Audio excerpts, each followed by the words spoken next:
Salut tout le monde, on se retrouve aujourd'hui pour la première vidéo d'une nouvelle série si effectivement le concept plaît. Bien entendu, il n'y a rien de vraiment très original, mais je vais essayer de faire en sorte que cette série soit le plus possible et le maximum possible participative, c'est-à-dire que j'ai envie de vous faire partager des choses, qu'on interagisse ensemble, que vous me donniez des idées, bref, blablabla, je vous explique tout dans le point d'après.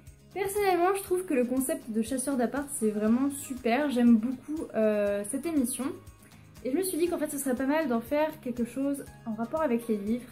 C'est pour ça que j'ai décidé, et je pense que ça a déjà été créé, et si c'est le cas, je m'en excuse, je n'espère pas, mais sait-on jamais, de préparer un thème lors de ce genre de vidéo-ci et de vous présenter 3 livres. Et dans ces 3 livres, vous devrez me dire dans les commentaires quel est celui qui vous a le plus tenté, emballé, tout ça. Et le petit plus, c'est que logiquement, si vous avez réussi à choisir l'un des 3 que je vous ai présentés, ça veut dire que potentiellement, vous pouvez ajouter à votre wishlist. Et que potentiellement, vous pouvez aussi l'acheter. Et donc le lire. Potentiellement. Bien sûr, je vous obligerai jamais à ajouter un livre à votre wishlist ou à acheter quoi que ce soit. Mais bon, je me dis que potentiellement, vous pouvez peut-être être influencé. Le côté participatif, c'est de me dire lequel des 3 livres vous tente le plus, me dire si vous l'avez ajouté à votre wish, si vous l'avez acheté, si vous l'avez lu, patati patata. Et l'autre côté participatif, c'est que je me dis, si jamais il y a des personnes qui ont envie que je parle d'un thème précis, ou qui veulent simplement voilà, faire des propositions de thèmes, je suis absolument ouverte, donc surtout n'hésitez pas à me donner des idées. Si vous avez envie que je parle d'un thème précis, j'essaierai d'aller un petit peu à droite à gauche. Voilà. Et donc pour inaugurer cette première vidéo, le thème n'est autre que Luis Sepulveda. Donc Luis Sepulveda, c'est un auteur chilien que j'aime beaucoup et dont je vais vous présenter 3 de ses œuvres. 3 de ses œuvres qui ont un lien avec les animaux parce que ce sont des œuvres que je respecte énormément, qui comptent maintenant beaucoup pour moi. J'aimerais faire partager au plus grand nombre, sachant qu'elles comptent vraiment beaucoup pour moi et qu'elles ont un message très fort. Le premier livre que je vous propose, il s'agit de Histoire d'une mouette et du chat qui lui a appris à voler. Donc voilà, le livre est plutôt simple, il y a plusieurs éditions. C'est l'histoire d'une mouette qui s'appelle Kenga qui atterrit dans le jardin d'un chat qui s'appelle Zorba parce qu'elle est recouverte de pétrole et que concrètement elle va mourir. Avant de mourir, elle va pondre un œuf dans son dernier souffle et elle demande à ce chat de lui promettre 3 choses, dont celle d'apprendre à son bébé à voler. C'est un livre qui me tient vraiment à cœur parce que dedans on retrouve des messages forts comme les conséquences de la pollution, les conséquences aussi des hommes sur les animaux. Et en fait tout ça c'est traité vraiment en douceur, avec légèreté, et je trouve que pour adultes ou pour enfants le sujet passe vraiment très bien. C'est le genre de livre, je ne peux en dire que du bien quoi. Effectivement c'est un livre jeunesse, donc le côté jeunesse est présent, mais finalement c'est ça le but en fait. C'est un livre jeunesse dans lequel il y a des messages forts qui sont dissimulés très discrètement, très légèrement, et qui finalement font prendre conscience au lecteur des dangers, des conséquences et tout ça. Et c'est juste magique. C'est une histoire que je trouve très belle parce que sans cet auteur-là, jamais il n'y aurait eu ce livre. Et jamais il n'y aurait eu le dessin animé qui a bercé mon enfance. Et voilà quoi. Ça restera gravé dans ma tête et dans ma vie. Le deuxième livre que j'ai à vous proposer, il s'agit Histoire d'un chien Mapuche. Donc déjà, arrêtons-nous sur la couverture, elle est vraiment divine. C'est du hardback, donc c'est du dur. Elle est très très jolie, c'est dessiné par Joël Julie. C'est vraiment magnifique.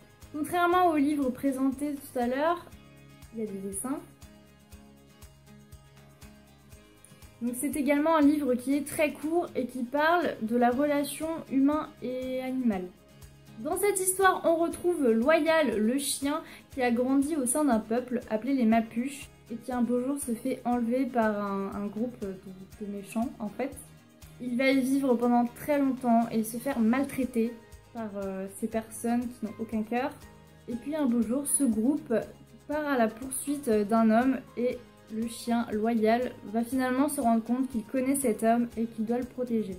C'est encore un livre jeunesse, je pense un petit peu plus difficile à faire lire à un enfant parce qu'il y a quand même des actes et des paroles personnellement qui m'ont un petit peu plus choquée qui m'ont un petit peu plus choquée que l'autre, tout simplement parce qu'ici ça va traiter de maltraitance, la maltraitance d'un animal, parce que oui, la maltraitance est présente souvent autour de nous et c'est un sujet à ne pas négliger.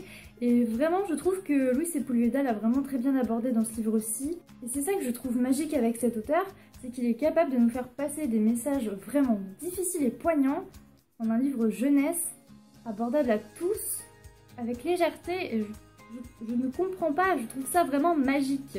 L'avantage de ce livre-ci, c'est qu'on peut aussi découvrir le peuple des Mapuches, que moi personnellement je ne connaissais pas du tout. Et je me suis rendu compte que finalement c'était des gens bien et que j'étais très contente d'avoir pu rencontrer ce peuple. Ce livre parle également d'amitié et d'amour entre animaux et humains. Et ça, c'est vraiment une chose très importante.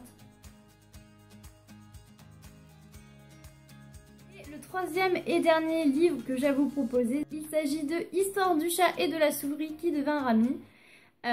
Donc c'est un tout petit livre qu'il ne faut pas du tout confondre avec le tout premier livre que je vous ai présenté. Oui, la couverture se ressemble, le titre aussi, ce n'est pas la même histoire. C'est dessiné par Joël Jolivet, donc pareil. Il est vraiment très court, il se lit en 30 minutes peut-être. C'est l'histoire d'un chat qui vit avec son maître, Max, qui est à l'époque enfant. Et puis un beau jour, quand il devient étudiant, eh bien il s'en va du nid et emmène son chat avec lui. Donc effectivement, son chat a vieilli également et il se retrouve tout seul en appartement lorsque son maître part à l'école. Ce fameux chat qui pensait être seul parce qu'il est aveugle se rend compte qu'en fait il n'est pas tout seul et qu'il y a une petite souris très maligne avec lui dans l'appartement qui ne cherche finalement qu'à se nourrir. Et là va naître une très jolie histoire d'amitié entre cette souris et ce chat. Et voilà, je trouve ça vraiment magique. Pour moi, le message passé dedans, en fait, c'est l'entraide, c'est le soutien entre diverses espèces, en fait, et l'amour qu'ils peuvent se porter. Et je trouve ça, encore une fois, magnifique. Parce que voilà, je trouve ça vraiment adorable, ils vont s'entraider. C'est incroyablement beau, quoi.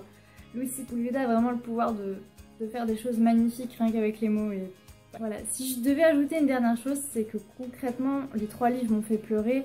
Et j'en suis ravie parce que c'était des larmes très positives, des larmes poignantes, des larmes qui font réfléchir.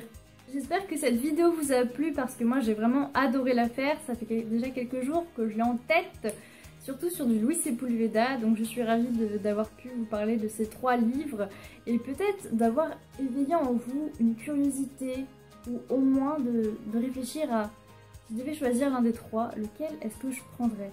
Et si je prenais tel livre, est-ce que je le mettrais dans ma wishlist? Et est-ce qu'après ça, est-ce que je pourrais l'acheter et envisager de le lire? N'hésitez pas à commenter si vous avez d'autres idées de sujets.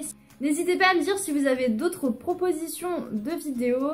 Je suis très ouverte à cela. Et n'hésitez pas aussi à me dire si ce premier genre de vidéo vous a plu. Parce que c'est aussi ça l'objectif, c'est de pouvoir partager, que ce soit un minimum participatif. Même s'il y a quelques limites et quelques contraintes. Je vous fais plein de gros bisous, salut!